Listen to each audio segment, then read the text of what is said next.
ગાંધીનગરમાં ફરી એકવાર ભ્રષ્ટાચાર સામે એન્ટી કરપ્શન બ્યુરોની મોટી કાર્યવાહી સામે આવી છે. એન્ટી કરપ્શન બ્યુરો દ્વારા ગાંધીનગર ઉદ્યોગ ભવનમાં ફરજ બજાવતા વર્ગ 2ના અધિકારી મનીષકુમાર નવીનચંદ્ર રાવલને 50,000ની લાંચ લેતા રંગે હાથ ઝડપી પાડવામાં આવ્યા છે. આરોપી આસિસ્ટન્ટ ઇલેક્ટ્રિકલ ઇન્સ્પેક્ટર તરીકે ફરજ બજાવતો હતો અને બાંધકામ પ્રોજેક્ટ માટેની ફાયર એનઓસી તથા સર્ટિફિકેટ માન્ય રાખવા બદલ કુલ ₹5 લાખની લાંચ માંગ્યાનો આરોપ છે. મળતી વિગતો મુજબ ફરિયાદી પેસિવ ફાયર સિસ્ટમ લગાવવાનું કામ કરે છે અને વિવિધ બિલ્ડિંગ પ્રોજેક્ટના પ્રમાણપત્રો મંજૂરી માટે ગાંધીનગર કચેરીમાં રજૂ કરાતા હતા.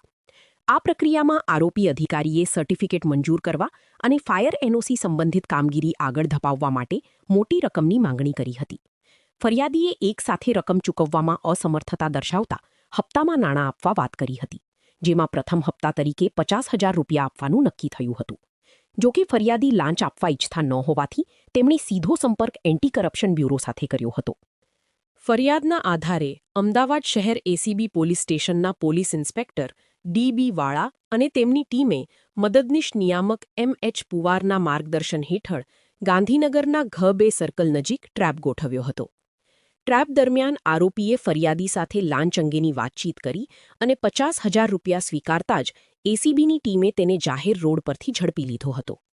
હાલ કેસમાં વધુ તપાસ ચાલી રહી છે અને આરોપી અધિકારીના ભ્રષ્ટાચારના સંભવિત નેટવર્ક તથા અન્ય સંડોવણી અંગે તપાસ કરવામાં આવી રહી છે. આ કાર્યવાહી ફરી એકવાર રાજ્યની સરકારી કચેરીઓમાં ચાલતા ભ્રષ્ટાચાર અંગે ગંભીર પ્રશ્નો ઊભા કરે છે અને એસીબીની સક્રિય કામગીરીને પણ દર્શાવે છે.